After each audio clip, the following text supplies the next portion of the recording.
contento nuevamente de verles por acá. Vamos a iniciar la tercera sesión. Estaba a punto de no poder estar aquí en casa, entonces eso hubiera estado muy divertido, pero afortunadamente todo sucedió muy rápido, las reuniones se atendieron rápido, fueron productivas y ya andamos por acá. El día de hoy vamos a platicar acerca de el día de la jornada electoral, ¿no? Ya, perdón, antes de iniciar, por aquí creo que ya anda Stephanie, que tenía dos dudas de la sesión pasada que quedaron pendientes. La primera era respecto de ante quién o cuál era el recurso o el medio de impugnación en materia electoral para denunciar actos anticipados de campaña, que quedamos que era el procedimiento especial sancionador, ¿no? Ese era el tema. Y el otro tema era respecto de qué entender por actos anticipados de campaña. Y recuerdo que yo quedé con ustedes de compartirles una jurisprudencia que es la que habla respecto de qué entender por actos anticipados de campaña. La tengo aquí a la mano, es la jurisprudencia número 4, diagonal 2018, y no les voy a leer todo, solamente para responder puntualmente lo que nos preguntaba la compañera Fanny. Nos decía, bueno, ¿y qué entender por actos anticipados de campaña? Bueno, hay dos condiciones para que se califique como un acto anticipado de campaña. La 1, de acuerdo con esta jurisprudencia, si el contenido analizado incluye alguna palabra o expresión que de forma objetiva, manifiesta, abierta y sin ambigüedad denote alguno de estos propósitos o que posea un significado equivalente de apoyo o rechazo hacia una opción electoral de una forma inequívoca. Y 2, que esas manifestaciones trasciendan al conocimiento de la ciudadanía y que valoradas en su contexto puedan afectar la equidad en la contienda. Lo anterior permite de manera más objetiva llegar a conclusiones sobre la intención y la finalidad de un mensaje, así como generar mayor certeza y respecto de los actos que configuren una irregularidad en materia de actos anticipados de precampaña y campaña. Esto traducido al buen cristiano, que cuando nosotros tengamos un acto en el que un precandidato o un intento de candidato se presente ante la ciudadanía de manera pública, en un evento público, no en un evento privado, ¿no? Y que ésta haga mención expresa de su plataforma política y de que solicita el voto o el apoyo electoral de las personas que lo están escuchando, estos serían como los requisitos para poder decir que sí, efectivamente, le llaman en derecho, se configura, ¿no? El acto anticipado de campaña. Entonces, quería empezar con esas dos aclaraciones para no tener pendientes. Ya después de esto, ahora sí les voy a compartir el Amplit pantalla. Listo. Gracias. ¿Cuál? Esta de acá. Compartir. Bueno, pues llegamos al día de la elección.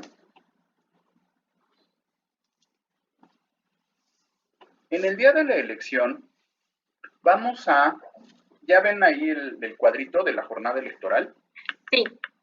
Gracias. Ubiquémonos en cuatro capítulos o en 4 etapas del día de la jornada electoral. La primera etapa va a ser la instalación y la apertura de la casilla. La segunda etapa va a ser la de la votación o de la de recepción de la votación. La tercera etapa vamos a hablar del escrutinio y cómputo. Ese tema del escrutinio, esa palabra es chistosa, pero es sencilla de entender, ahorita la vamos a explicar. Y la cuarta, hablamos acerca de la clausura y la remisión del expediente electoral. Estas son las 4 subetapas en las cuales se divide el día de la jornada electoral. Avanzamos. En la instalación y la apertura, nos tenemos que situar en el primer domingo de junio del año de la elección. Esta instalación de la casilla se puede hacer a partir de las 7:30 horas. ¿Bien? ¿En qué consiste la instalación? Bueno, pues empecemos con el primer domingo de junio. Cada 3 años, el primer domingo de junio, independientemente del día que caiga en cuanto a fecha de número, o sea, puede ser 1 de junio, 2 de junio, 3 de junio, 4 de junio, podría ser hasta 7 de junio, ¿no? Ese día se van a celebrar las elecciones. Acá en la Ciudad de México nosotros contamos con algo que se conoce como elecciones concurrentes. ¿Qué significa el término concurrentes? Que se junta la elección local con la federal. Entonces, ese día ambas elecciones se van a llevar a cabo. ¿Cuándo se empieza la instalación de la casilla? A partir de las 7:30 de la mañana. En ese momento, a las 7:30 de la mañana, es cuando se reúnen los que previamente ya fueron seleccionados como integrantes de la mesa directiva de casilla. Hablábamos de los integrantes de la mesa directiva de casilla la sesión pasada, que decíamos un presidente, 2 secretarios, 3 escrutadores y 3 suplentes generales. Todas estas personas, junto con los representantes acreditados de los partidos políticos, van a poder reunirse ese día a donde se quedó instalada o donde se quedó mencionada la casilla, y ese día pueden llegar a partir de las 7:30 de la mañana. A partir de las 7:30 de la mañana se van a presentar, cada uno de ellos va a mostrar su nombramiento como presidente, como secretario, como representante de algún candidato acreditado previamente, y ya después de esto, entre ellos van a poder comenzar, solamente los integrantes de la mesa directiva, no los representantes de los candidatos, a el armado o la instalación de la casilla. ¿Qué se entiende por instalación? Pues que van a abrir la escuela, ¿no? A lo mejor, o que van a abrir el centro cultural o el centro social, que van a colocar las mesas, que van a poner las sillas, pueden abrir el paquete electoral, la cajita esa que se conoce como esa cuadradita blanca que trae todo el material electoral, sí la pueden abrir a partir de las 7:30. Pueden sacar todos los insumos que trae esa cajita de las 7:30 en adelante, sí lo pueden hacer. Abrir y armar las mamparas, ir acomodando las boletas, vaya, es más, hasta pueden incluso durante ese momento comenzar a ver una etapa muy bonita que se da al inicio de la votación, que es que todos los representantes de los candidatos tienen el derecho de solicitar, para una mayor confiabilidad, rubricar cada una de las boletas electorales por la parte trasera, ¿no? de las boletas, haciéndole una pequeña rúbrica, a lo mejor en la parte superior izquierda de las boletas por la parte de atrás. Esto en algunos casos pues se sugiere, pero no es indispensable y no pasa nada si no se les hace. Es más, de hecho, pues las boletas ya traen como 6, 7 códigos de seguridad al día de hoy. Además traen el sello del consejo distrital que corresponde y traen además la firma de algunos de los consejeros distritales que en este momento, bueno, que en su momento están fungiendo como tal, ¿no? Como funcionarios electorales. Pero se podría llevar a cabo que alguno de los representantes diga, yo quiero firmar las boletas, ¿no? Para tener mayor certeza de que esas boletas con las que se va a empezar la jornada electoral son las mismas que se van a sacar de las urnas al final de la jornada electoral. Si hubiese más de uno que quisiera firmar, se sortea, ¿no? ¿Quién va a ser el que va a firmar? Normalmente recuerdo que los bloques de boletas electorales creo que vienen en bloques de 200 boletas. Entonces, si quedamos en que como máximo una casilla va a tener 750 electores, pues a lo mejor vendrán unos 3 bloques y un pedacito, ¿no? Y un bloque más para juntar como las 750 boletas. Entonces, ahí se van de bloque en bloque firmando, rubricando cada una de estas boletas. Se puede hacer, mientras se va rubricando, pues se siguen los demás con el tema de que se tienen que ir acomodando las partes al inicio de la instalación de la casilla. Un tema muy importante, hay muchos documentos o mucha papelería electoral, pero sobre los que se tiene que tener principal interés es sobre dos. El primero, el acta de la jornada electoral, que es como la caja negra de la casilla, ¿no? En esa va a venir a qué hora se instaló, a qué hora se aperturó, cuántas boletas se recibieron, la lista nominal de personas, cuántas tiene, cuántos representantes de partidos se acreditaron, a qué hora se inició la votación, a qué hora se cerró la votación, cuántos votaron al final. Es nuestro control de vuelo, el acta de la jornada electoral. Esta trae desde que se reúnen los representantes los integrantes de la mesa directiva junto con los representantes acreditados de los partidos políticos. Esa acta de la jornada electoral es la principal, digámoslo así, pero para los partidos políticos, por supuesto que las más importantes son las actas de escrutinio y cómputo. Esas son las que traen realmente los números, los votos que al final del día cada candidato obtuvo, ¿no? Va a haber un acta de escrutinio y cómputo por el número de por el número de elecciones que haya. Es decir, si hay elección para presidente, senadores, diputados federales, jefe de gobierno, diputado local y alcaldía, va a haber 6 actas de escrutinio y cómputo. Una sola acta de la jornada electoral, pero sí habría 6 actas de escrutinio y cómputo. Para la próxima elección del 2021 sería el acta de escrutinio y cómputo de diputado federal, de diputado local y de alcaldía aquí en la Ciudad de México. Entonces habría 3 actas de escrutinio y cómputo más el acta de la jornada electoral. Eso es para que no se hagan bolas con tanta papelería que hay al día de la elección. Estas son las importantes, ¿no? Estas son las importantes. Al inicio de la instalación y la apertura de la casilla, hay algo que podría suceder, que es la sustitución de funcionarios de mesa directiva de casilla. En total quedamos que es un presidente, 2 secretarios, 3 escrutadores. Si hubiese consulta popular, como parece que va a ser el caso, habría un escrutador extra y 3 suplentes generales.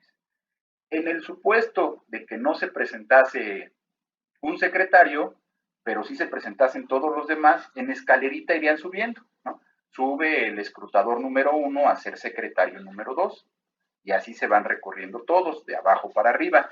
En el supuesto que no hubiese presidente, ¿no? El secretario número 1 subiría de presidente, el secretario 2 a secretario 1, el escrutador 1 a secretario 2, y así se irían recorriendo, ¿no?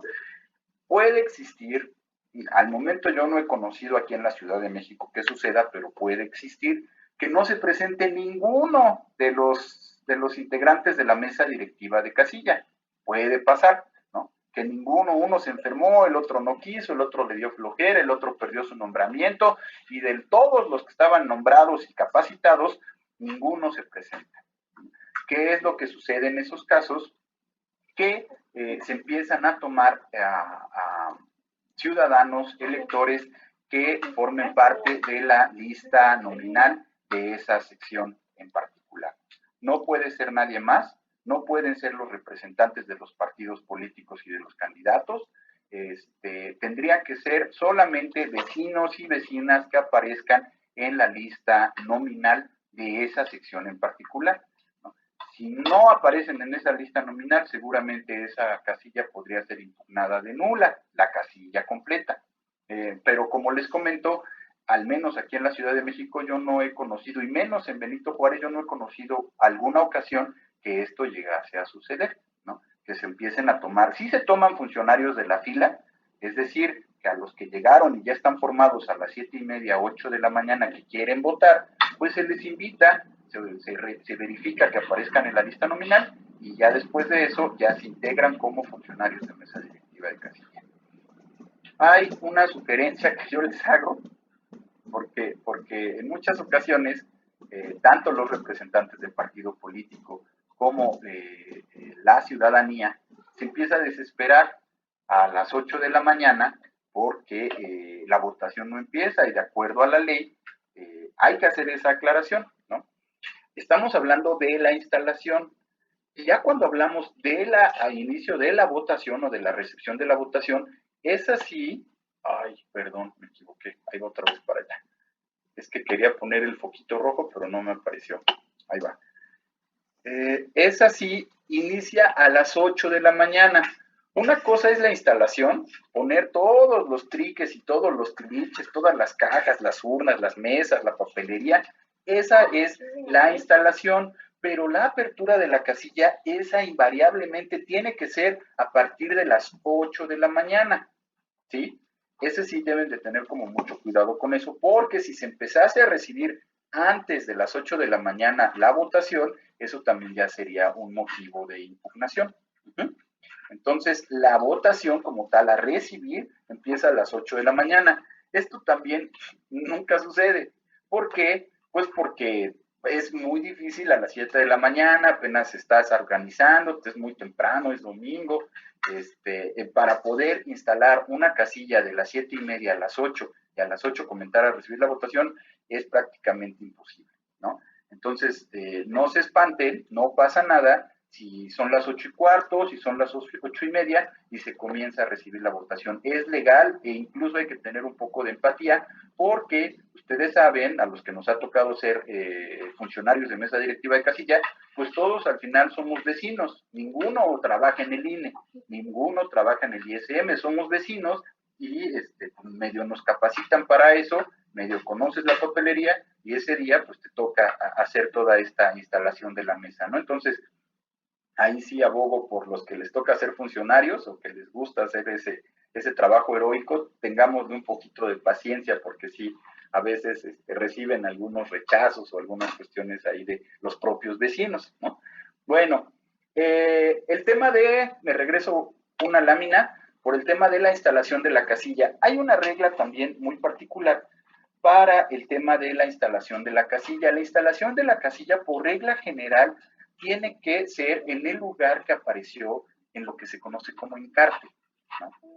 Previamente, días antes de que sea el día de la elección, en los diarios de circulación nacional se publica, bueno, y ahora ya también por internet, a través de la página del Instituto Electoral, en dónde van a estar ubicadas las casillas y quiénes van a ser las personas que van a ser los funcionarios de mesa directiva de casilla. Esa información es pública y cualquiera lo puede consultar.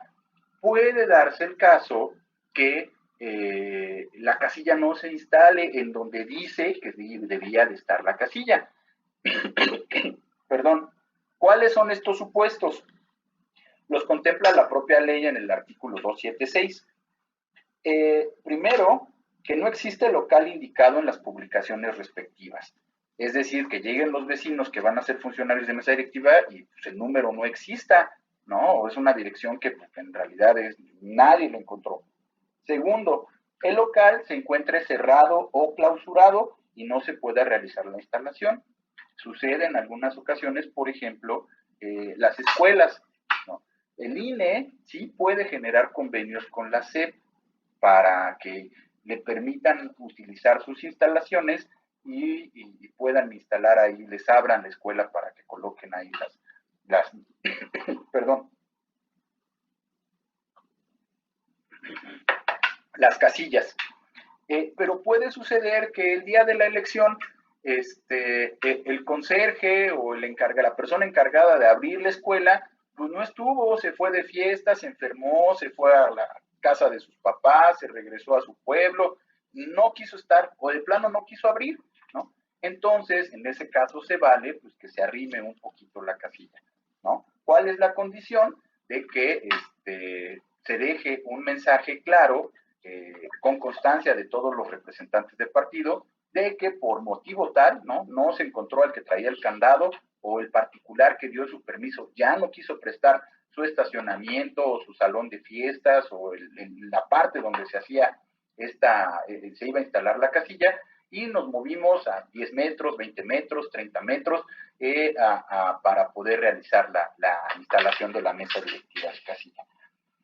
Se advierta alguna de las causales que están prohibidas por la ley, que esas también las contempla y yo creo que de manera general así se las mencionó muy rápido. Por ejemplo, que no sean casas habitadas por servidores públicos de confianza federales, estatales o municipales, que no sean inmuebles habitados o propiedad de dirigentes de partidos políticos, que no sean templos, que no sean locales destinados al culto, que no sean locales de partidos políticos, que no sean cantinas, que no sean áreas de, centros de vicio, dice la ley, ¿no? Todas estas serían como lugares en donde no se puede instalar una casilla, ¿no? Y o la última, que de plano, pues, por una cuestión geográfica, porque se inundó, porque se cayó, porque tembló, porque no existen las condiciones físicas para poder instalar la casilla, pues por eso se tuvo que haber colocado en otro lugar, ¿no? Entonces, con esto, más o menos, ya daríamos paso a las reglas generales para la instalación de la casilla. Llegamos a las 8 de la mañana.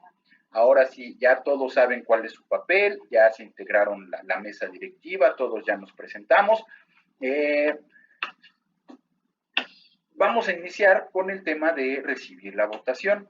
Ese es un procedimiento que, bueno, el presidente le da la bienvenida a todas las personas que pueden asistir a votar, se presentan con su credencial de elector, se verifica que aparezcan en la lista nominal. No es suficiente que aparezcan con la credencial de elector de la sección de la cual estamos hablando. Tienen que aparecer en la lista nominal. Si no aparecen en la lista nominal, aunque tengan su credencial, no pueden votar. Las personas que pueden ingresar a las casillas son en general todos los que cuenten con una credencial para votar. Pueden asistirse de una persona de su confianza las personas, pues adultos mayores o personas que declaren que no saben leer o personas que a lo mejor no tienen la posibilidad de poder marcar su voto a la hora de las urnas, ¿no? Entonces ahí también tenemos otro tema, ¿no? ¿Quiénes no pueden ingresar? Eso es importante. ¿Quiénes no pueden ingresar? Personas bajo el influjo de enervantes, armadas, intoxicadas. Aquí hay un dato muy simpático que contempla la ley, que es el tema de embosadas. No sé si lo pueden ver aquí en el punto 3. Dice, no pueden ingresar a la casilla, así lo menciona la ley, ¿no? Personas embosadas. Pues la careta y el cubrebocas, pues es eso prácticamente, ¿no? Estar embosado, no que no se pueda ver la cara. Entonces,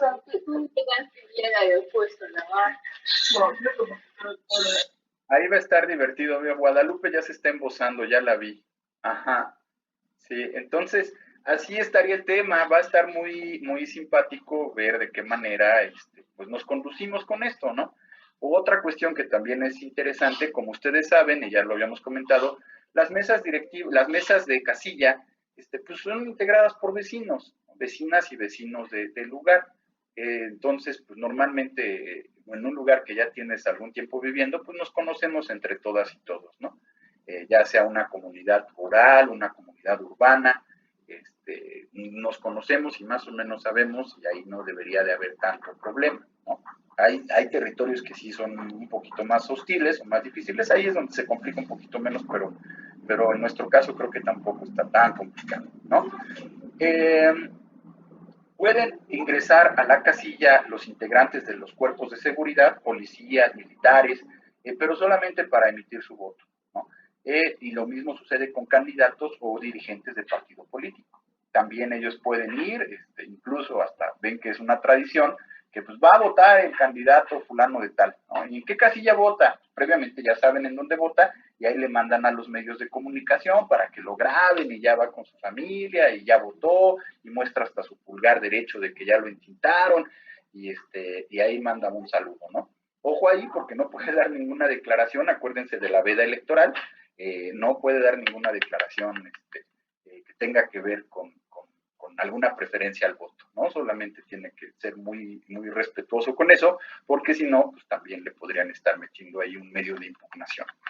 El presidente de la mesa directiva es la máxima autoridad el día de la elección. Es más, hasta la propia ley contempla que ese día los funcionarios de casilla no pueden ser detenidos. Si tuviesen algún procedimiento iniciado en materia penal, si tuviesen alguna orden de presentación o de aprehensión, ese día en particular no pueden ser detenidos, ¿no? Está simpático eso, o sea, se le da muy, muy, muy, muy alto lugar a los funcionarios de la mesa directiva en ese momento. Y se puede auxiliar de la fuerza pública. Si considera que una persona se está comportando de una manera indebida, pues sí podría llamarle ahí a los policías que estén cerca o solicitar apoyo a través del teléfono para que vayan y retiren a una persona que no se esté comportando de manera correcta, ¿no? Hay algo que me llamó mucho la atención cuando anduvimos en la elección del 2017. A mí me tocó observar la elección en un municipio que se llama Tequisquiac, ¿no? En el norte del Estado de México. Y en este municipio en este municipio, la comunidad pues se conoce muy bien. Había una disputa ahí, recuerdo, entre el PRI y Morena, ¿no? Alfredo del Mazo y la maestra Delfina Gómez, y recuerdo que en una de las casillas que nosotros andábamos observando, era adentro de una escuela. Al momento de que se llegó a la clausura de la casilla, se le pidió a todas las personas que estaban adentro de la casilla, bueno, adentro de la escuela, en el terreno de la escuela, que se retirasen, ¿no? Y que si no, iban a mandar llamar a la fuerza pública para que los retirase a fuerza. Yo calculo que eran alrededor de unas 200, 300 personas las que estaban al interior de la escuela, esperando que se llevara a cabo la clausura de la casilla, el cómputo, el escrutinio y cómputo, ¿no? Todos los que estábamos ahí nos pusimos a buscar un fundamento para que la gente se saliera de las casillas y no lo encontramos, ¿no? Primero, no era viable solicitarles que se fueran, no era viable traer a la fuerza pública para que los retirara, pero además, de sorpresa mía, porque yo pensé que esto sí tenía que ser así, que al momento de que se hiciera el escrutinio y cómputo, todos se tenían que salir, se tenía que cerrar la puerta de la escuela y solamente quedarse los observadores y los que participaran de la mesa, ¿no? No es así. Todas las personas, más bien no existe una prohibición para que las personas puedan, claro, a una distancia prudente, que no interfieran, digamos, con el escrutinio y cómputo, en permanecer al interior de los espacios públicos en los cuales se va a llevar a cabo el escrutinio y cómputo. Entonces estuvo muy simpático. Al final resultó que los que se querían quedar no eran los del partido oficial, que era del PRI, ¿no? Sino los que se querían quedar eran los de Morena, de la maestra Delfina Gómez, ¿no? Entonces fue muy simpático porque pues en realidad algunos que tenían miedo, ¿no?, de que les fuesen a robar la elección, pues si no fue todo lo contrario, ¿no? Las personas, los ciudadanos, los vecinos de por allá estaban muy interesados en su votación, y tan es así que no se salieron y no hubo fuerza humana que lo lograra para que dejaran la casilla y se quedase como descubierta esa parte. Me acordé mucho de la película de Cantinflas cuando se lanza como, si yo fuera diputado, ¿no? Y que se lanza contra, no me acuerdo cuál era el personaje, el cacique del lugar, y que el día de la elección todos los vecinos estaban ya preparados y listos para que cuando se quisieran robar la urna, salían con sus palos y con sus machetes y hagan de cuenta la película de Cantinflas, ¿no? O sea, fue una lección de vida muy, muy importante ver cómo esos vecinos pues defendieron su elección, y recuerdo que allá Morena en esas casillas dobleteaba al PRI, ¿no? En cuanto a votos. El PRI sacaba 90, Morena sacaba 170, 180 por casilla. Fue muy interesante ese ejercicio, pero bueno, esa ya es una experiencia que no tiene nada que ver con esto. Bueno, sí tiene que ver, pero ya, ahí le dejo. La mesa directiva de casilla, este es un tema también muy controversial, está obligada a recibir todos los escritos de incidentes que le presenten los representantes de los candidatos. No tiene que ponerse a discutir si están correctos, si están bien fundados, si están bien presentados. Solamente tiene que recibírselos y anotarles en el acta de la jornada electoral. El representante del partido político naranja presentó 3 escritos de incidentes, ¿no? Los va a foliar ahí nada más 1, 2 y 3, y al final va a acusar ahí de recibir, ¿no? Entonces, estos escritos de incidentes son importantes porque a través de ellos, pues se les puede empezar a dar forma a los medios de impugnación que más adelante los candidatos vayan a intentar, ¿no? Entonces, esto es importante que lo tengan muy presente, que la mesa directiva de casilla no tiene que discutir si están bien o no están bien sus incidentes, lo único que tiene que hacer es sujetarse a recibírselos y acusarles de recibir. Otra cosa, la votación se cierra a las 18 horas. Este también ya es muy sabido, ¿no? Puede cerrarse antes si todas las personas que aparecen en esa lista nominal fueron a votar antes de las 18 horas, lo cual pues es imposible. También nunca he sabido de una casilla que se cierre antes porque todos fueron a votar. Y la otra posibilidad, que se cierre después, es que después, antes de las 18 horas, todavía haya personas formadas, ¿no? Entonces, pues a las 18 horas saldrán y como en el banco, ¿no? A la última persona que llegó a las 18 se le dará una contraseña, una clave, o si es un lugar que tenga la posibilidad de que le decirle, bueno, pásate, ya son las 6 y cerramos, ¿no? Todavía hay 10, 15 personas pendientes de votar, pero sí llegaron antes de las 18 horas. Esa es otra salvedad, pero de manera general, a las 18 horas se cierra la casilla. Tanto los funcionarios de mesa directiva de casilla tienen que permanecer todo el tiempo en la casilla. Esto es por regla general. ¿Qué es lo que sucede en la práctica? Que en muchas ocasiones, por lo mismo de que son vecinos que viven en la colonia, pues salen a lo mejor al baño o salen a comer o entre todos se ponen de acuerdo y pues algunos escapan por ahí a echarse un cigarrito o en fin, ¿no? No pasa nada, no es nada grave, no se recomienda que esto suceda. Se podría presentar con respecto a eso un incidente, pues sí, a lo mejor, pero no tiene ningún impacto respecto de los resultados al final. Llegamos ya al tema de el cierre del escrutinio y cómputo, que sería la parte 3 de nuestra jornada electoral. ¿Qué es el escrutinio y cómputo? De acuerdo con nuestra legislación, es el procedimiento por el cual los integrantes de cada una de las mesas directivas de casilla determinan 4 cosas importantes. Número de electores que votó, número de votos emitidos en favor de cada uno de los candidatos, número de votos nulos y número de boletas sobrantes. Esto es lo que se busca al momento del escrutinio y cómputo. Como yo me lo imagino, el escrutinio para mí es así como expulgar, ¿no? Como hacer las montañitas de votos. A ver, este es para el PRI, este para el PAN, este para Morena, este para el PAN, este para el PRI, ¿no? Y las montañitas que se van armando, y el cómputo, pues ya es contarlos, ¿no? 1, 2, 3, 4, 5, 6, 7. Esa sería como la dinámica o lo que se realiza dentro de este momento.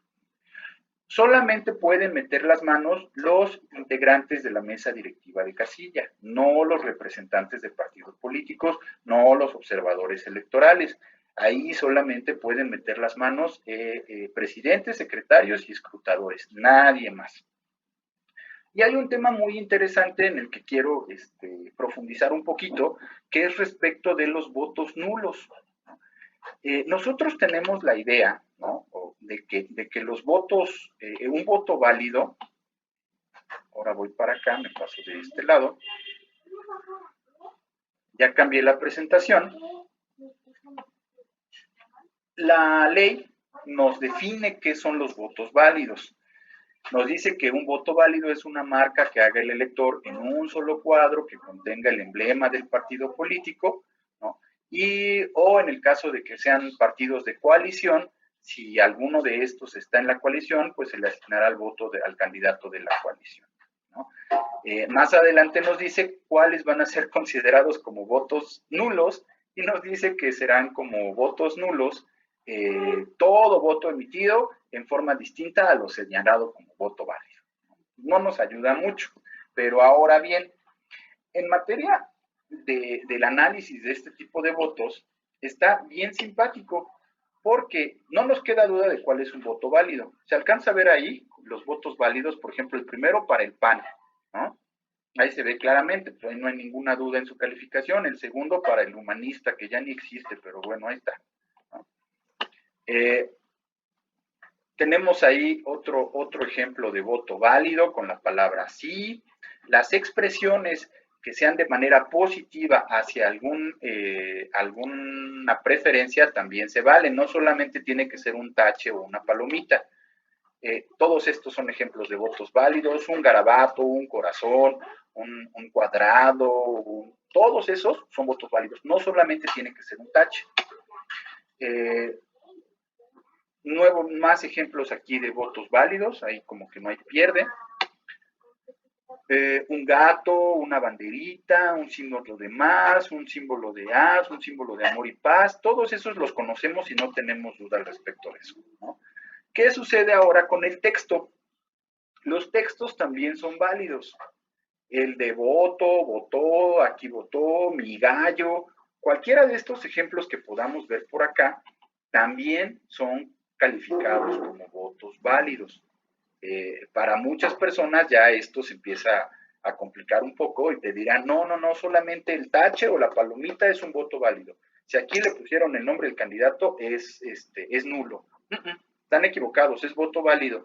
Y esto se los comento porque pues ya la jurisprudencia, estos votos llegaron a Consejo Distrital, pasaron a Tribunal Electoral y ya hubo jurisprudencia, ¿no? Que dijo, estos sí se valen, ¿no? Independientemente de que se hayan calificado mal al momento de la mesa directiva de casilla, pues ya en el aspecto profesional electoral, digámoslo así, pues sí ya lo consideran como un voto válido. Todos estos serían ejemplos de votos válidos. Si Podemos, Por Ti, Mi Gallo, este es el bueno, pasarían. Este es el tema de las manchas de tinta en la boleta. Puede suceder que por el líquido indeleble o por el plumón o por la crayola, por el calor que se empezó a disolver, en fin, al momento de doblarla, se ensucia un poco la boleta.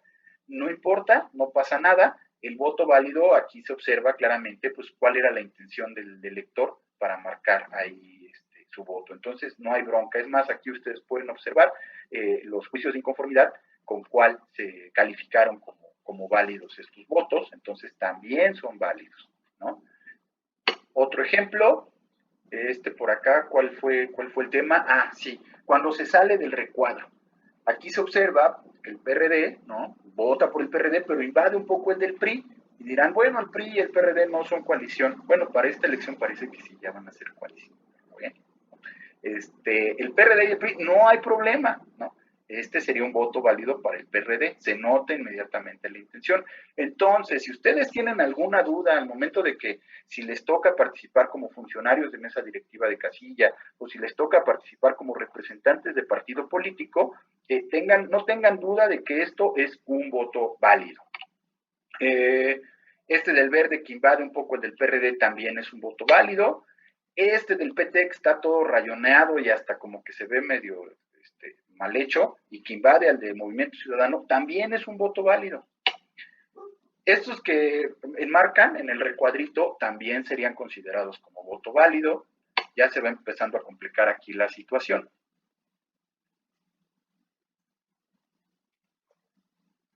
De encuentro social también podría ser considerado, bueno, no podría ser considerado, fue considerado como un voto válido para encuentro social. ¿Por qué? Porque se observa una distinción, se observa que, digamos, anuló o separó todos los partidos políticos, excepto encuentro social. Es más, ¿qué pudo haber sucedido? Pensando mal. Pensando mal, puede ser que el elector votó por encuentro social y después alguien, ¿no? Algún funcionario de la mesa directiva o algún representante del partido político dijo, bueno, pues si no es para mi partido, no va a ser para nadie. Y anuló, ¿no? Y dijo, pues entonces le rayonó todo para que se vaya como nulo. Sería un voto válido para encuentro social, ¿ok? También, ¿no? Se observa que tachó toda la boleta con líneas paralelas, pero aún así se observa ahí también como el tema de que ahí tachó al Partido Humanista, pero a diferencia del ejemplo anterior, en no se observa que haya hecho la diferenciación como en el anterior. En el anterior, si ustedes observan, sí se tomó la molestia de poder checar o de poder poder tachar todos o pasar por todos los partidos políticos. En este caso no.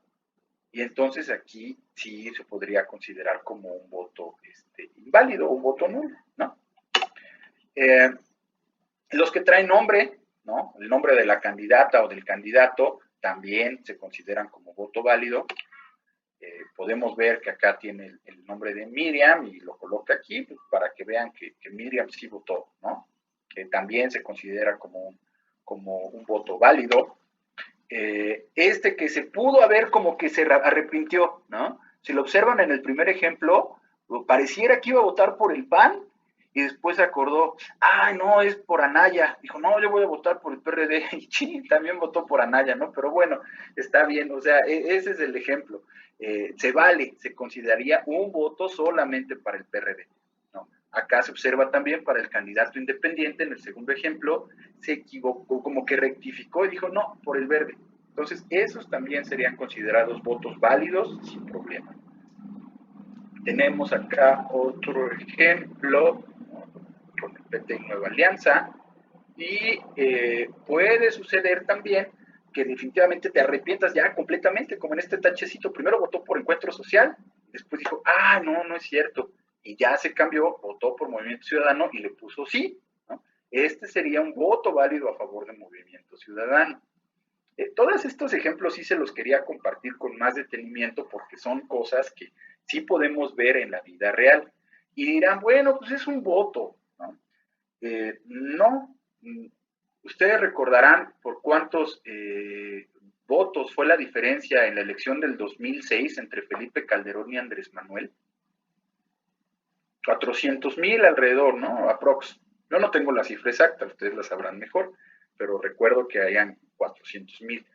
Hay un poquito más de 400,000 casillas, por supuesto, instaladas en todo el territorio nacional. Esto significa que si con solo un voto de diferencia que se hubiese calificado mal en cada una de las casillas de todo el territorio nacional, la historia hubiese sido otra, ¿no? Le pudo haber dado la vuelta por un voto, por una casilla, por un voto en cada casilla, el resultado pudo haber sido diferente en la elección tan cerrada como la del 2006. Igual el ejemplo en contrario, ¿no? Tacha, después tacha otro y dice que por el cual no quería votar. En este igual, ¿no? El voto sería válido para Morena, vota primero por el humanista, pero después se arrepiente. Y estos son algunos ejemplos similares, ¿no? Ya que se vota mal y después se arrepiente y vuelve a votar, se puede hacer la corrección, ¿no? Aquí no afecta el sentido del voto, también, porque vota por el Partido Acción Nacional, y abajo en el recuadrito se expresa, ¿no? Haciéndole su derecho a la libertad de expresión, dice, pues ahí que acabe la corrupción, ¿no? No se invalida ese voto y sería considerado para Acción Nacional. Lo mismo sucede acá con este voto para el PRI, no pasa nada si le puso allá alguna leyendita. Esto es igual, también quedaría así en el mismo ejemplo, ¿no? Son los mismos ejemplos, vota por alguno y abajo le pone una leyenda, serían válidos. Estos de fuera la corrupción, que regresen todos, también podrían funcionarnos como ejemplos de votos válidos. En el caso hipotético de que el PAN y el PRI fueran coalición, ¿no? Y que le coloquen acá arriba alguna leyenda, también sería válido para la coalición. En estos casos también aplicaría la misma situación. En este es muy simpático, sucede de hecho en muchas ocasiones, que en la parte del que tiene pegada la costilla cuando se desprenden las boletas, llega un punto en que el desprender las boletas se vuelve complicado, porque tienes el costillar completo, pero las boletas ya es más difícil, aunque le hagas con regla o con cúter, es complicado. ¿Se te puede quedar un pedazo de boleta ahí en el costillar? Sí. ¿Es válida esa boleta? Sí, es válida, no tiene problema, ¿no? Pero puede existir otro ejemplo que sería el de... Estos son muy parecidos, ya le voy a avanzar para no aburrirlos tanto con este tema. Estos, por ejemplo, bueno, ya nada más sería el ejemplo de que pues, todos estos sí serían nulos, no hay duda, ¿no? No se puede desprender cuál era la voluntad del elector. Hay otro también muy simpático que les quisiera mostrar, que es el que está roto completamente, ¿no? A ver, por acá. Otra cosa, las leyendas negativas también se deben de considerar como votos nulos. ¿Se acuerdan que al inicio platicamos de los textos, ¿no? Que decía, ya ganamos, o este es el bueno, o este es mi gallo? Esos sí se valen como votos válidos, pero en el caso de que sean frases negativas, como groserías, o como figuras obscenas, o como en este caso, que le colocan ahí perdedor, no, eso no sería válido, y sería tomado como voto nulo, ¿no?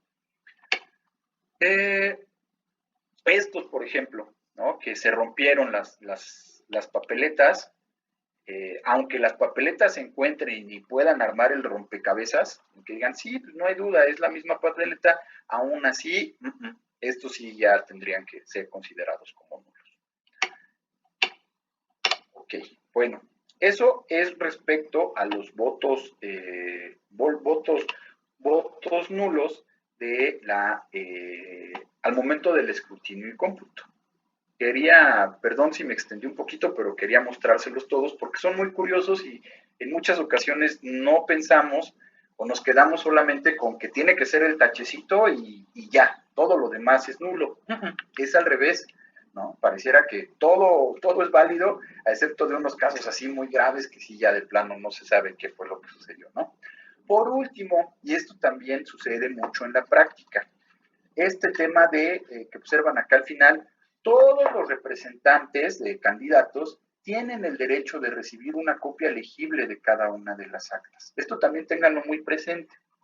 Sucede sobre todo y le afecta, les doy el artículo, ¿no? Para que no digan, ay, bueno, y eso, ¿dónde dice? Denme un segundo. Artículo 296 de la LEGIPE. De las actas de las casillas asentadas en la forma o forma al efecto por el Consejo, se entregará una copia legible a los representantes de los partidos políticos y de los candidatos independientes, recabándose el acuse de recibo correspondiente. ¿Cómo se entregan estas copias? De acuerdo con la antigüedad de cada partido político. La primera copia va para el expediente, bueno, la original, ¿no? La primera copia va para el PAN, la segunda copia va para el PRI, la tercera copia iría para el PRD, la cuarta copia iría para el PT. Conforme tienen historia los partidos políticos de cuándo su registro, es como se les van otorgando las copias. Entonces, después del PT, ¿no? Ya las copias que te entregan, ya la verdad, no son tan legibles, ¿no? Ya no son tan legibles. Esto se salva con el tema que a final de cuentas, pues las copias inmediatamente se escanean cuando llegan al Consejo Distrital, ¿no? Eso está padre, al menos aquí en la Ciudad de México. Y a nivel Estado de México también, me recuerdo que esa que observamos de Delfina con Alfredo del Mazo fue igual. O sea, todavía no estabas llegando a tu casa cuando ya te metías a la página del instituto y ya estaba escaneada el acta de la jornada de las casillas que observaste. Pero eso no implica que te puedan coartar el derecho que tú como representante de partido político le solicites que te entreguen la mesa directiva una copia legible y pues ya le sacarás ahí tu artículo 296 de la LEGIPE y les dirás, no, pero es que yo tengo derecho a... Ya, ¿no? Esto es completamente legal y es hasta incluso muy recomendable, ¿no? Y por último, ya vamos cerrando, vendría el tema de la remisión de todo esto. Ya se armó un expediente de la casilla. Es decir, que ya tenemos el acta de la jornada notarial, el acta de la jornada electoral, ya tenemos las actas de escrutinio y cómputo de cada una de las elecciones. Hay un datito ahí importante. El cómputo de cada elección no se hacen todas al mismo tiempo, se va como por orden de importancia.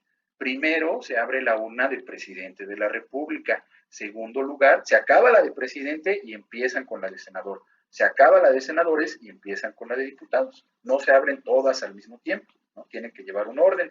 Si hubiese consulta popular, al final se abre la urna de consulta popular y se hace todo este procedimiento. Y en paralelo, en la elección local, lo mismo van a estar haciendo los funcionarios, digamos, dedicados a la parte de la elección local.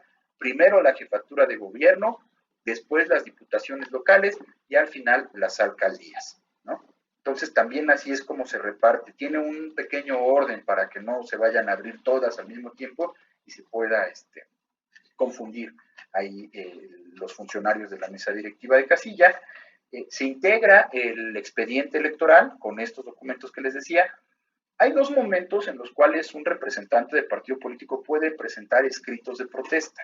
Uno de ellos, un primer momento, es aquí, ¿no? Cuando ya se llevó a cabo la elección, cuando ya están los resultados, ya en ese momento un representante del partido puede presentar un escrito de protesta y ya va a decir por qué está protestando, ¿no? No le gustó la suma, no le gustó cómo se hicieron, no le gustó si primero se hizo la de diputado o la de senador, encontrará alguna inconsistencia dentro de ese momento. Antes del cierre o del cómputo y escrutinio, se le conoce como escritos de incidentes, que es todo lo que va sucediendo a lo largo del día, ¿no? Que entró a votar a alguien que no tenía credencial o que no apareció y votó, y eso ya lo vamos a reforzar en los escritos de protesta que se presentan al final, ¿no? Ese sería como el momento preciso para presentar un escrito de protesta, es ahí, ¿no? Cuando se termina el cómputo, cuando ya tienes los resultados y ahora sí ya, como dirían coloquialmente, ya con los pelos de la burra en la mano, en ese momento ya es cuando dices, ahora sí, mira, me quejo de esto, de esto, de esto, de esto y de esto.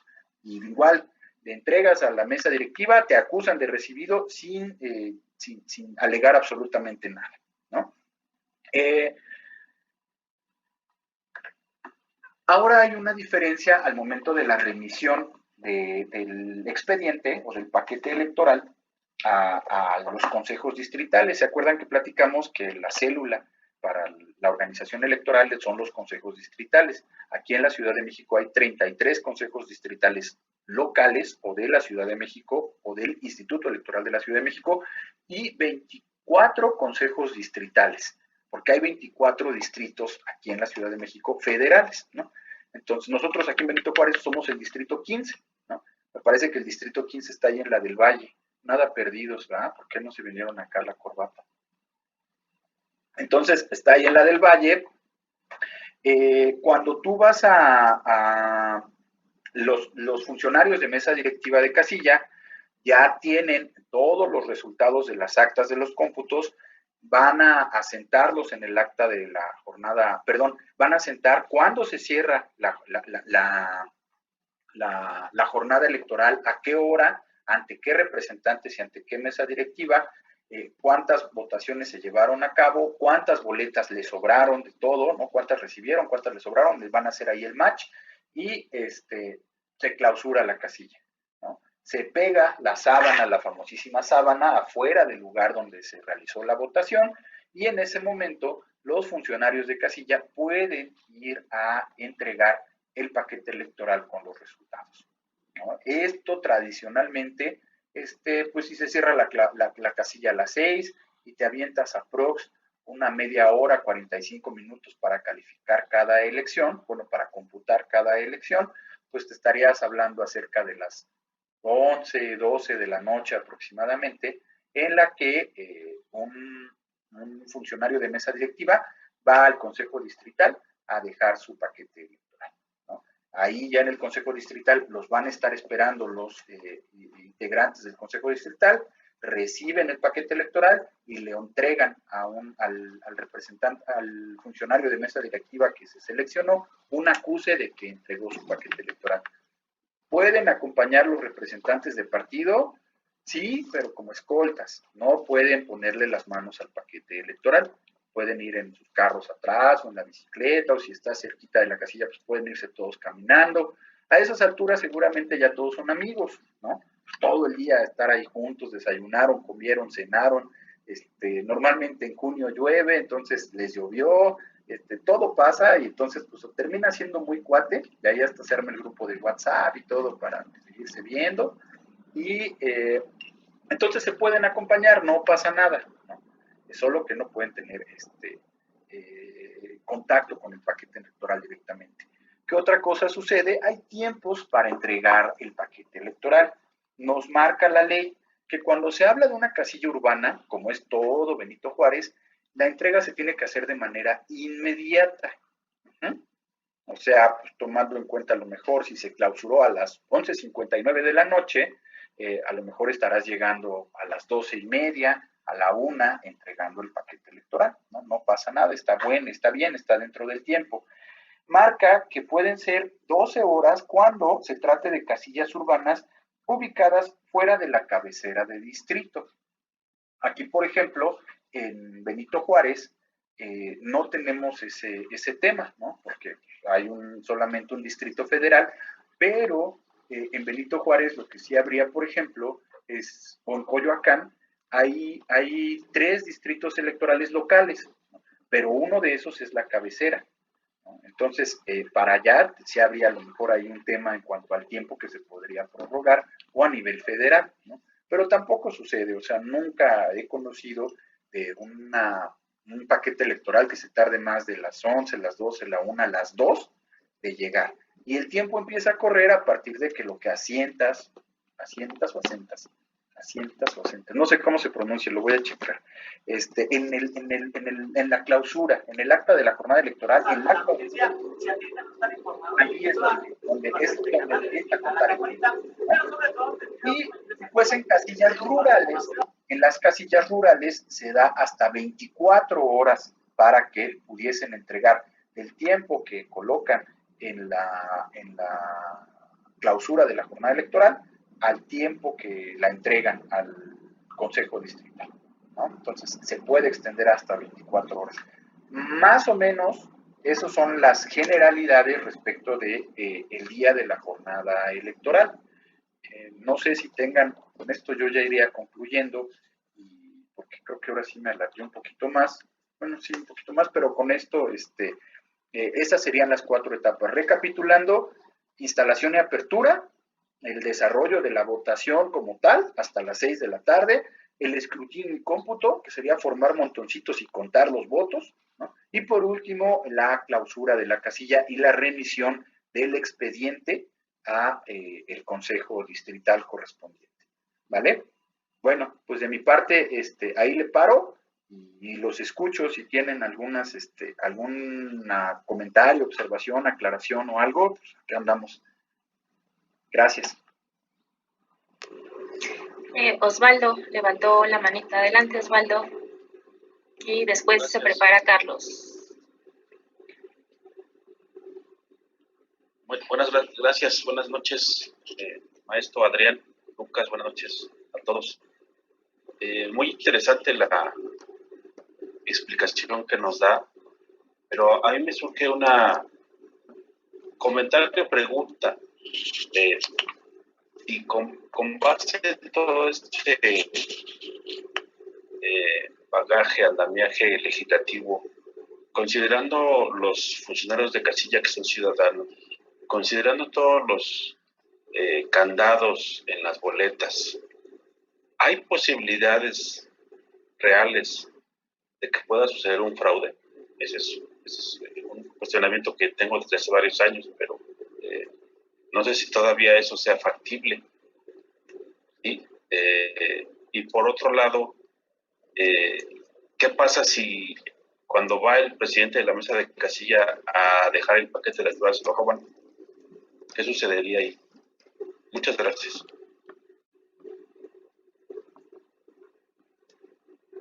Gracias a ti, doctor, por darnos seguimiento y acompañarnos en esta noche.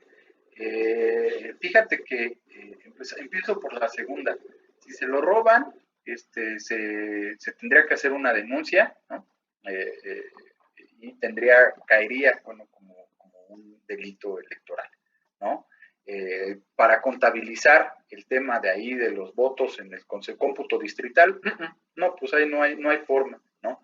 Podría suceder que de las actas que tienen los demás integrantes las copias que tienen los partidos políticos, podría intentarse recuperar ahí el tema de la votación. Otro elemento que podría ayudar para subsanar este tema del robo podría ser la sábana que se publicó afuera de la casilla. Esta también trae las firmas de los funcionarios de mesa directiva, y si la sábana, junto con las copias de las actas de los representantes del partido político que se les entregaron, coinciden, pues desde mi óptica pasaría o se subsanaría este tema ante el Consejo Distrital y podría pasar como válido. Eso. Y del otro tema, de que si es fácil o difícil hacer fraude con todos estos candados, yo lo veo muy difícil, por no decir imposible, ¿no? ¿no? Yo lo veo muy difícil, al menos en el procedimiento que tenemos, ¿no? El de que tú vas, te verifican con tu credencial, te pintan tu dedo, ya no puedes votar, las boletas tienen 6, 7 candados de seguridad, algunos visibles, algunos invisibles, que la marca de agua, que el folio, ¿qué otro? Creo que otro tiene ahí como, ahí en algunos marquitos, cuando te metes así con la lupa, en algunos marquitos, se observa alguna leyenda, o sea, están muy simpáticos los, con infrarrojo, te salen así como chocochispitas de colores, están simpáticos los candados. Lo veo también difícil. También lo veo difícil en los consejos distritales. Yo que he tenido la experiencia de observar los procesos ahí, no veo la forma de manera dolosa de que se pudiera realizar, sí de manera involuntaria, en que a alguien se le vaya un 2 por un, un 200 por un 2000, ¿no? Se me ocurre agregarle ahí un 0, pero inmediatamente eso votaría, ¿no? Eso te votaría, o un 17 por un 170, eso inmediatamente se te votaría, y sí existen las posibilidades de poder alegar ese, le llaman error aritmético, ¿no? Y ese error aritmético y decir, oye, pues es que no nos da la sumatoria, ¿no? Y entonces poderlo solucionar.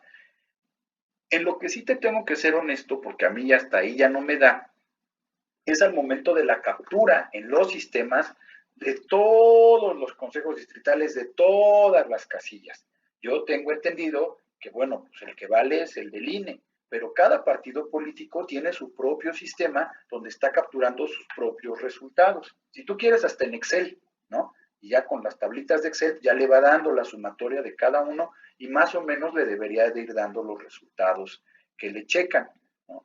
Pero hasta ahí ya mi conocimiento matemático, estadístico, ya no llega.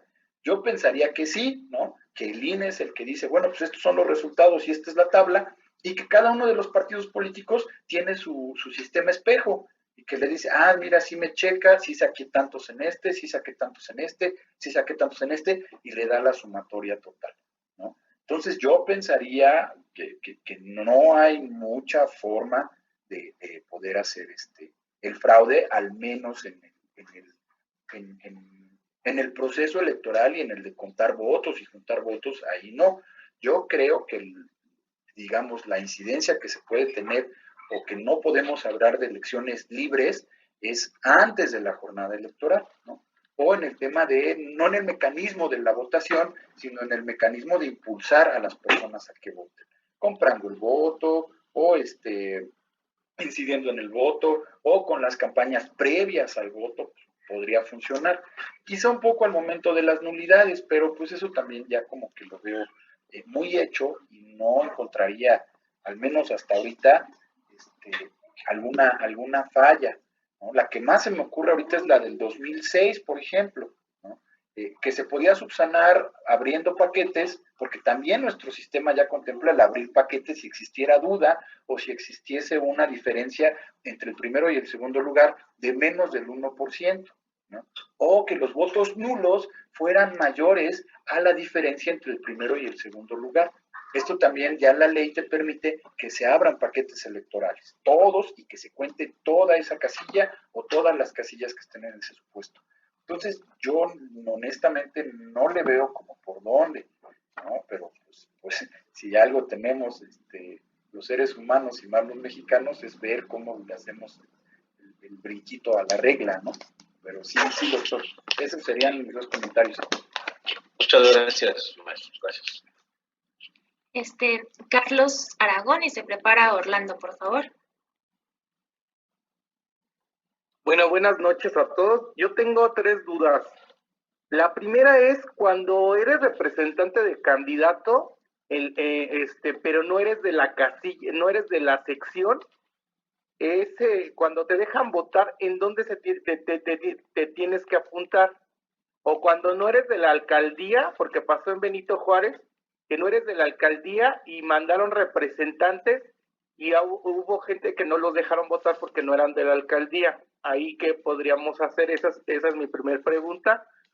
Mi segunda pregunta es, en los representantes generales, cuando no está el representante en la casilla, el representante de candidato, hay muchos representantes generales que les dan la copia al último.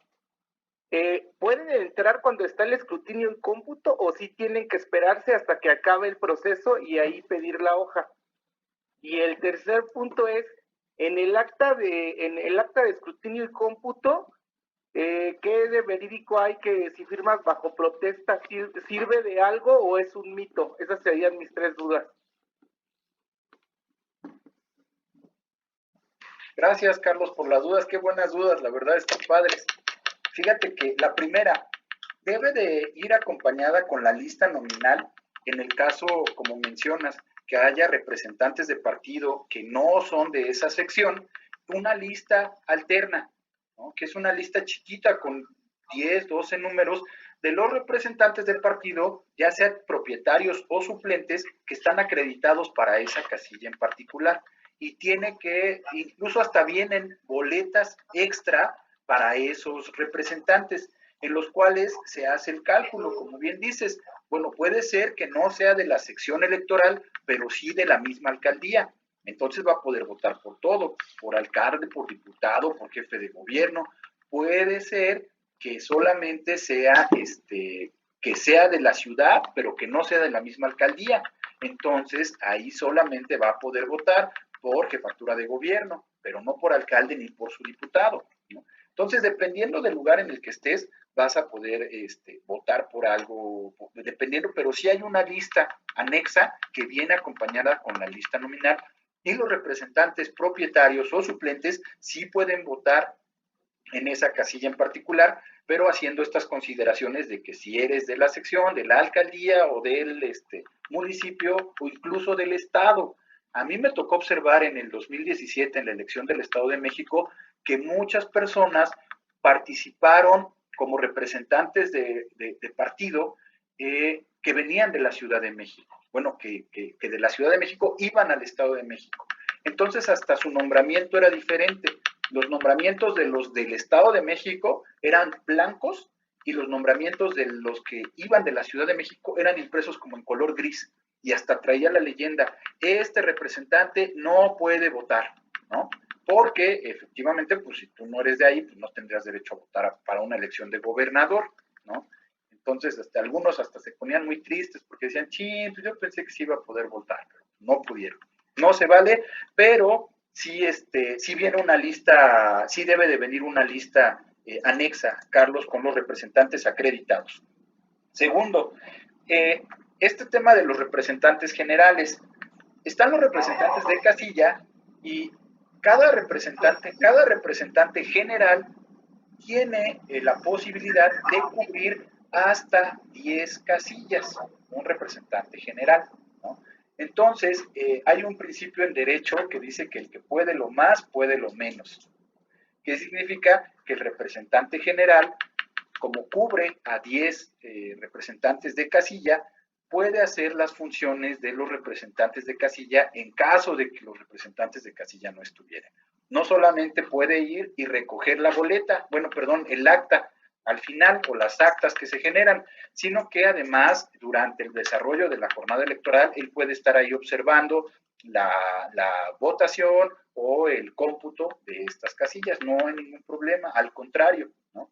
Digamos que en nivel jerárquico está el representante de casilla, pero está el representante general que cubre las funciones del representante de casilla en el caso que no estuviese. Si está el representante de casilla, ahí sí ya no tiene mucha razón de ser, ¿no? Ahí sí se tendría que salir el representante de casilla si es que quiere entrar el representante general. Pero si no está, si el representante general puede andar como trompo por como le dé la vida a las casillas que está asignado, sin ningún problema. Y la tercera, el firmar bajo protesta.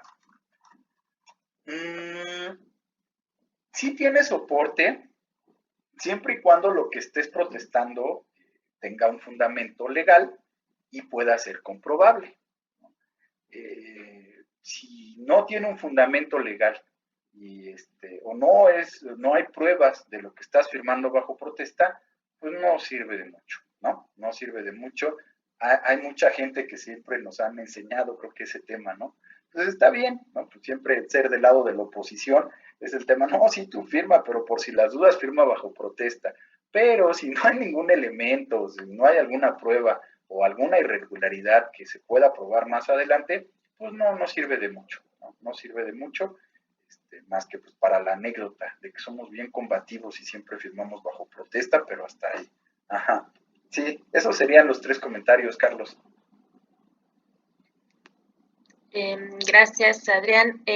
Va Orlando y se prepara Ulises, por favor. Adelante, Orlando.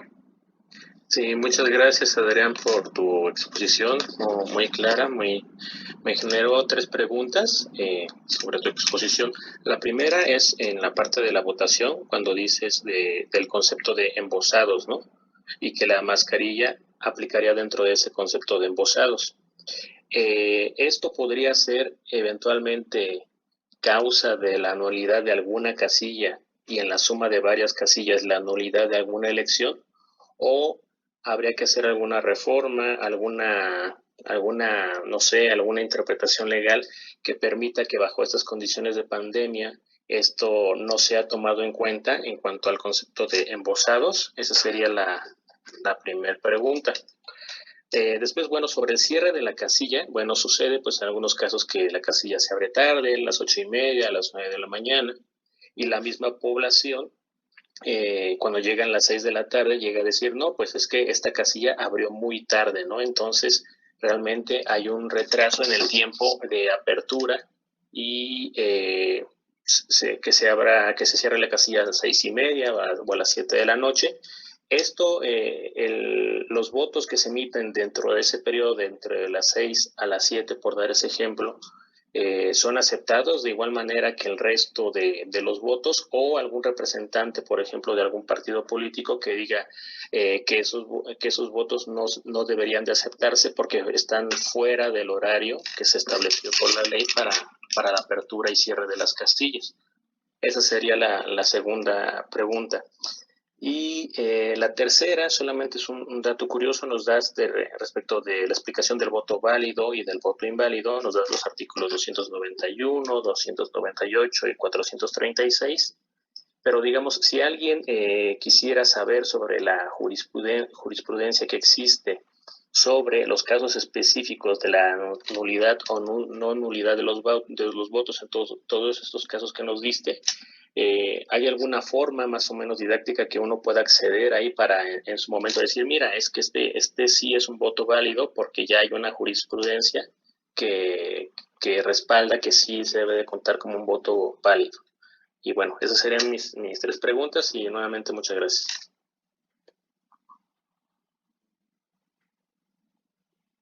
No, gracias a ti, Orlando. También están padres tus preguntas. La primera, embosados. Yo no he checado el concepto, pero yo digo que sí, el bozal sería un cubrebocas, ¿no? O un paliacate, una pasamontañas, todo lo que cubra la cara. Entonces yo creo que sí entraría. Una reforma legal a estas alturas, bueno, de una ley como tal, ya no nos da tiempo. Les comentaba la sesión pasada que se tienen que realizar con 90 días de anticipación las reformas del proceso electoral, ¿no? Antes del inicio, entonces eso ya fue.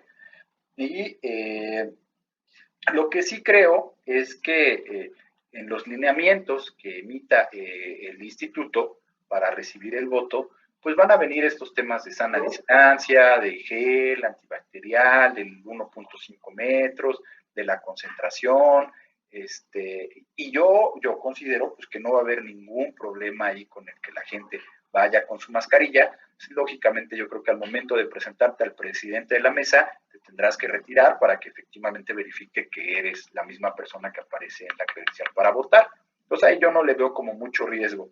Es más, hasta yo creo que si alguien se atreviese a impugnar este tema, pues no, los magistrados electorales no le darían cabida, ¿no? No le darían cabida. Si bien es cierto que sí aparece en la ley y que sí se podría probar, oye, pero aquí está la foto de que todos iban embosados, yo creo que estaríamos hablando ahí como de un sinsentido jurídico, pienso yo, ¿no? Porque pues estamos en unas condiciones extraordinarias, pero pues quién sabe, a lo mejor puede ser que a alguien sí le dé cabida, ¿no? Entonces va y sería legal. Ese es uno. Como bien mencionas, el tema de la recepción de la casilla, de la votación después de las 6 de la tarde, con la justificación de que se instaló un poco más tarde la casilla, ¿no? Esto en teoría no debería de pasar, pero sí he conocido de lugares en los que pues hay mucha confianza, ¿no? Y como les digo, todos somos vecinos y a los integrantes de la mesa directiva les hace sentido, y es más, hasta ni problemas quieren tener, porque hay ocasiones en que ya no los dejan decidir. O sea, si es, yo no te lo estoy sugiriendo, o sea, te estoy ordenando que tú cierras a las 7 porque abriste a las 9, nos debes una hora, y entonces no es de que quieras, ¿no? Entonces, ha llegado a suceder. ¿Qué es lo que pasaría? Pues que cualquier representante de un candidato que impugne esta situación, que lo compruebe, ¿no? Pues esta casilla sería declarada nula, ¿no? Como tal.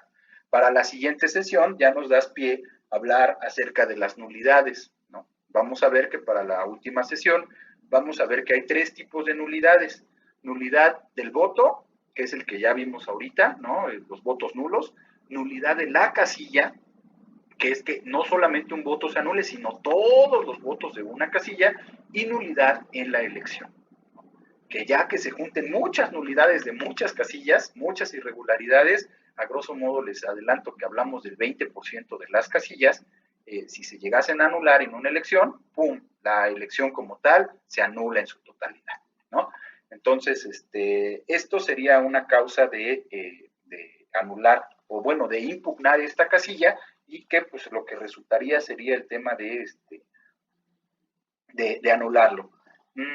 Estoy buscando el fundamento legal, estoy ya en la Ley General del Sistema de Medios de Impugnación. Y ahorita te lo ubico, o si no, ahorita lo mando por mensajito. Y el otro, el tema de los votos nulos, cómo conocerlos. Ahorita con mucho gusto que termine, bueno, pero ¿cómo se los hago llegar? Les hago llegar lo más didáctico que yo tengo, pues es esa presentacioncita que les mostré. Yo con mucho gusto se las comparto, sin ningún problema les comparto el PowerPoint, para que ustedes lo conozcan. Y ustedes observaron que ahí en la parte de la columna izquierda es donde viene mencionado, ¿no? El juicio de inconformidad número 15 del 2008, ¿no? Juicio de inconformidad, tal. Entonces ahí lo pueden consultar sin ningún problema. Solo que, ¿cómo se los haré llegar? La puedo subir al chat, en el chat se pueden subir archivos. Pues sí, muchas gracias, Nuria. Sí, perfecto, por favor. Sí, por favor. Y ahí, pues de ahí ya lo pueden descargar, y para que más o menos ahí tengan una idea de este tema. Ya vieron que sí está como amplio y que sí son muchos los supuestos que se pueden considerar. Entonces está padre. Yo cuando descubrí esto dije, neta, sí, está chido, me gustó, ¿no? Bueno, esos serían los 3 temas, serían los 3 comentarios, Orlando. Muy bien. Yo solo tengo un comentario así extra de mis capacitaciones como representante general y representante de casilla. Siempre en lo de cerrar tarde la casilla, ¿no? Siempre te dicen que obviamente a las 6 se cierra, pero todos los votantes que estén formados hasta las 6 pueden pasar a votar. Por ejemplo, si hay, no sé, 100 personas formadas, a las 6 vas y le dices al último de la fila, hasta aquí pueden pasar a votar todos, ¿no? Y ya, no sé, hasta el señor de la corbata negra, ¿no? Y mientras van votando, pues obviamente la casilla se cierra mucho más tarde, pero tú dejaste pasar solo hasta los que estaban formados hasta las 6 de la tarde, ¿no? Entonces ahí sí se declararía como válidos los votos, porque tú cerraste como la fila a las 6 de la tarde, pero dejaste pasar a todos los votantes que estaban formados hasta las 6 de la tarde, ¿no? Es lo que yo he aprendido en mis capacitaciones. O sea, yo digo, yo no tengo nada de todo lo que sé de derecho electoral, lo he aprendido con Adrián, pero también de representante de casilla, ¿no? Y de representante general. Entonces, ahora va Ulises y se prepara Fanny. Por favor. Adelante, Ulises. Gracias, Nuria. Bueno, saludos a todos y nada más dos cuestiones, licenciado Adrián. Una, ¿cómo se incentivaría lo que es el voto virtual o el voto por medio de las aplicaciones o de la página web, pues para que realmente cumpla cometido de generar este voto desde tu dispositivo? Hemos visto que no ha habido mucho interés por parte de la ciudadanía, o más bien muchos no han sabido de este sistema. Y por ejemplo, sobre todo aquí en la alcaldía Benito Juárez, en donde existe la mayoría de personas son de la tercera edad y personas que se les complica un poco la acción tecnológica. No sé si de alguna manera el INE, pues de manera responsable, debería de dar cursos en este sentido. Y la segunda cuestión es de qué manera el INE pudiera, o si ha estado desempeñando bien lo que es el fomento de una cultura cívica y democrática. Gracias.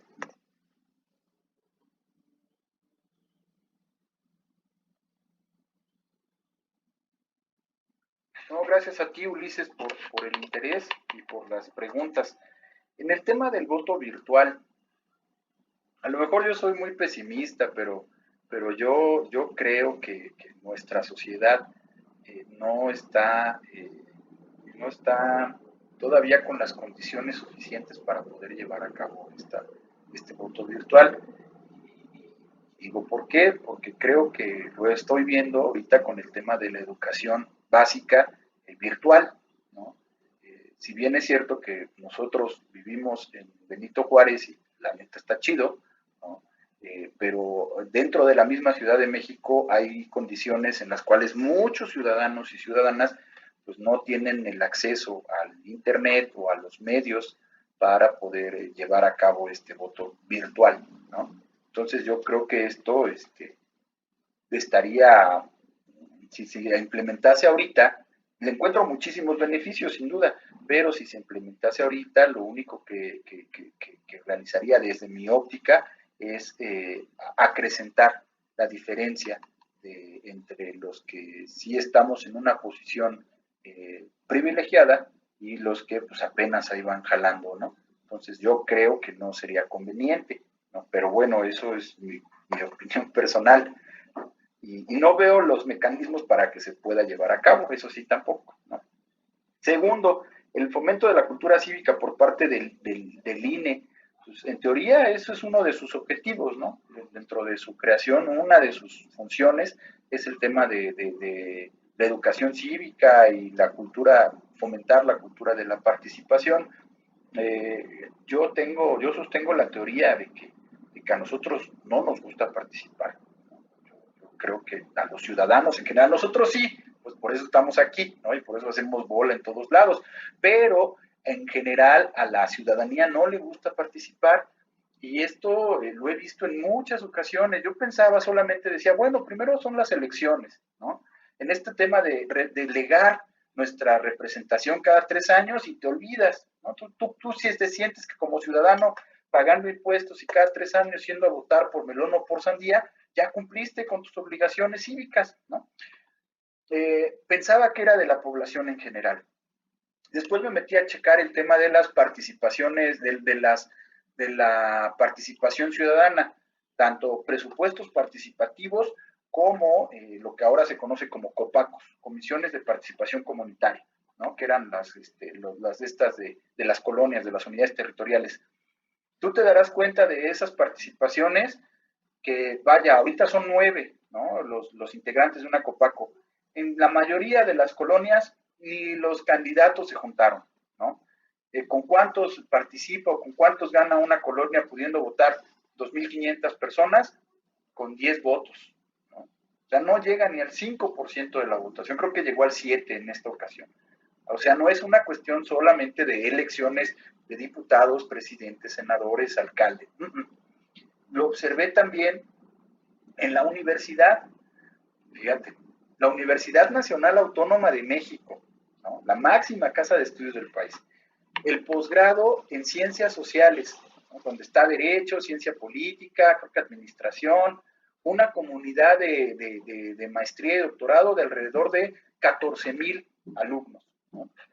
Una comunidad grande y estudiada, porque ya ni siquiera de licenciatura, sino de posgrado, de una universidad pública en la capital del país. Hasta te voy a decepcionar con esto. ¿Sabes cuántos votaron para el consejo universitario, consejos académicos y estos órganos de representación? Tú ganabas ahí la votación, el universo de votantes, 400 alumnos de posgrado de la UNAM de ciencias sociales, ¿no? Y de esos, los que ganaban, ganaban con 100 votos, 150 votos, ¿no? Yo me quedé a 4, sí, pero bueno, o sea, no participa la gente, a la gente no le gusta participar, ¿no? No le gusta participar a la gente, pues sí, yo creo que tiene un poco que ver con el tema de las instituciones que están encargadas del fomento a la participación. Otro ejemplo que se me vino a la cabeza, los que somos padres, madres de familia, el tema de la participación en las escuelas, sean públicas o privadas. Oigan, papás, mamás, que se tiene que venir a pintar esta cosa. Oigan, que se tiene que venir a cambiar las bancas. Oigan, que se tiene que venir. Son 20, 30, 40 niños en un grupo y van 5, 7, 10 a lo mucho, ¿no? Algunos porque no pueden, algunos porque tienen que trabajar ambos, algunos porque la abuelita, algunos, y claro, se entienden todas esas cuestiones, pero la mayoría de los que sí pueden, no van, y sean públicas o privadas. Las privadas te dicen, para eso pago, y las públicas te dicen, no, ¿yo para qué? ¿No? Que lo haga el gobierno. Entonces, yo soy de la teoría, también esto es muy personal, que a la gente no nos gusta participar. A nosotros sí, pues, pero el general, el común denominador, no está interesada en la participación.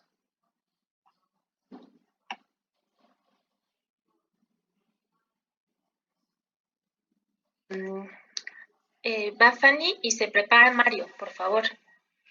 Adelante, Fanny. Profe, buenas noches. Mi duda es, por ejemplo, en cuanto al tema 2 de la votación. Usted dice, bueno, nos comenta que en la ley se señala que no pueden ingresar personas intoxicadas. Pero supongamos que yo soy una teporochita que conoce que tiene derechos políticos y no me dejan votar, y entonces acudo al Tribunal Electoral, en este caso de la Ciudad de México, y 1, ¿cuál sería el recurso que tendría que presentar? Y 2, el tribunal me tendría que resolver en ese mismo día si puedo o no votar. Ya, sería todo. Nada más. Ok, Fanny, muy bien. Está bueno tu supuesto. De inicio yo creo que aplicaría ahí un juicio para la protección de los derechos político-electorales. Eso es de inicio lo que yo consideraría que aplica. Pero bueno, sí, yo creo que sería una protección del juicio, juicio para la protección de los derechos políticos del ciudadano. Me parece que se conoce como JDC, ¿no? Y no te garantizaría que te lo resuelvan el mismo día, ¿no? No te garantizaría que te lo resuelvan el mismo día.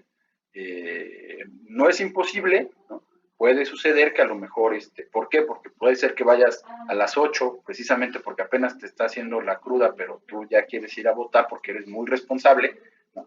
Y te das cuenta de que no te dan, pues inmediatamente te lanzas, ¿no? al tribunal, y a lo mejor como a las 4 ya tienes tu sentencia, porque ese día el tribunal también está con todo, ¿no?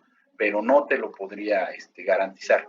Y seguramente, pues, bueno, pues sí, a lo mejor sí nos da el tiempo, pero no lo creo, lo veo un poquito complicado, ¿no? Lo veo un poquito complicado. Creo que sí hay la mejor sugerencia, pero no es el caso. El chiste es imaginarnos el extremo, pues sería ese, ¿no? Respecto a que no hay que ingerir bebidas alcohólicas antes de la elección. Incluso hasta ven que nos cuidan mucho y hay ley seca, ¿no? Cuando hay elección, hay ley seca, si no se vende alcohol días antes. Eso no significa que pues, tú no tengas tu guardadito, ¿no? Y eso está padre, porque eres mujer prevenida, vale por 2.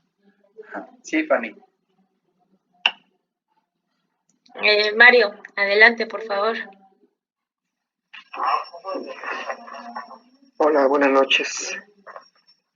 Yo quisiera platicar un poquito, profesor, acerca de la primera parte de la jornada electoral, que es la que se refiere a la instalación de la mesa receptora de votación. He notado que en algunas elecciones, como en Miguel Hidalgo, nuestras casillas, no todas, pero es una parte importante, no se aperturan a las 8, sino a las 8:30, 9, 9:30 y hasta más. ¿Hay un tiempo legal para que estas se puedan aperturar o puede ser en cualquier momento? Y el segundo comentario es si nos pudieras platicar un poquito acerca de las casillas especiales. Gracias.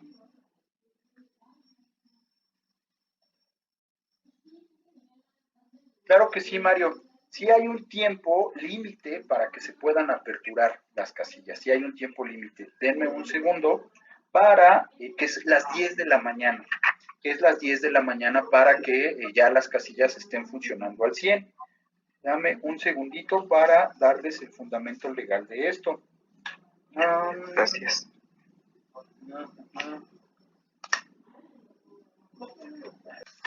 Artículo 274, inciso F. Cuando por razones de distancia o de dificultad no sea, bueno, perdón. Artículo F, no. La intervención oportuna del personal del instituto designado a las 10 horas, los representantes de los partidos políticos y de los candidatos independientes ante la mesa directiva de Castilla designarán por mayoría a los funcionarios necesarios para integrar las casillas de entre los electores presentes, verificando previamente que se encuentren inscritos en la lista nominal de electores de la sección correspondiente y cuenten con credencial para votar, ¿no? Entonces, si a las 10 de la mañana no se ha instalado y nadie del instituto pudo llegar y no hay nadie que responda de ninguno de los funcionarios, pues entonces tendrían que, entre los representantes de los partidos políticos y los candidatos independientes, llegar al acuerdo de mencionar o de seleccionar en la lista de nominal de los que estén ahí presentes para votar a quienes van a integrar la mesa directiva de casa, ¿no? Esto no es una obligación de parte de los votantes, bueno, de los vecinos que estén formados en la lista, ellos por supuesto que lo pueden rechazar, ¿no? Pero sí, es el tiempo máximo para poder decir, ¿saben qué? Ya nos dieron las 10 y no hemos instalado, pues ya ese es el segundo momento en el que podría funcionar. ¿Y me recuerdas el segundo comentario, por favor? Es acerca de las casillas especiales. Ah, ok. Sí, decíamos en la sesión anterior que las casillas pueden ser las casillas ordinarias, que sería la básica, la contigua 1, la contigua 2. Existen las casillas especiales y las casillas extraordinarias, ¿no? Dentro del tema de las casillas especiales, son las que se colocan en un distrito electoral en el que se considera que hay mucha afluencia de votantes. Por ejemplo, Benito Juárez está considerado como una demarcación territorial de tránsito, ¿no? Las personas que vienen del sur o del oriente de la ciudad y que se dirigen al poniente o al centro, pasan por aquí. Entonces, en los consejos distritales tienen que hacer la valoración para poder instalar hasta 10 casillas especiales en un distrito electoral. No es obligatorio que las instalen, podrían no instalar ninguna, ¿no? En el caso de que se instalasen o que tomasen la determinación de instalar algunas, pues ahí el tema sí sería que también tienen que, al igual que como los funcionarios de mesa directiva, también tienen que llevar un proceso para capacitar, para seleccionar y capacitar a los funcionarios de mesa directiva de casilla, ¿no? Y estos van a estar integrados a la casilla especial a que se les determine, y es algo más o menos como lo que comentaba Osvaldo hace un rato. Recuerdo que era el tema de si pueden o no pueden, o era Carlos el que comentaba que si pueden o no pueden votar los representantes de casilla, en este caso los funcionarios de mesa directiva de casilla, las personas que vayan de tránsito, se les va a hacer ese mismo examen, digámoslo así, ¿no? Puede ser que sí sea de tránsito, pero que no, que sí vives en la alcaldía, pero que no eres de la sección electoral, ¿no? Puede ser que no seas de la alcaldía, pero que sí seas de la ciudad como tal, o puede ser que incluso no seas ni siquiera de la ciudad y es una elección presidencial. Entonces, solamente podrías votar por el presidente. ¿Qué es lo que sucede en muchos casos? Las personas que no hicieron su cambio de domicilio o las personas que no aparecen en la lista nominal, sí van a poder ir a votar porque no hay una lista nominal en el caso de las casillas especiales, es imposible generarla. Entonces, las que saben que no van a aparecer en la lista nominal y no metieron su aclaración, tienen la posibilidad de decir, bueno, pues al menos voy a votar por la jefa de gobierno, por el presidente, ¿no? Entonces, acudirían a una casilla especial, lo que les comentaba, pues ahí a las 11 de la mañana ya se acabaron las boletas, porque pues igual son 750 como una cualquier casilla normal, ¿no? Eso es lo de inicio, lo que quizá profundizando un poco, me parece que aquí tradicionalmente en Benito Juárez se coloca una en el Parque de los Finados, ¿no? Pero esto tiene que ser previa autorización del Consejo Distrital, y si el Consejo Distrital considera que para esa elección no hay forma o no hay recursos, ¿no? Pues no las ¿no?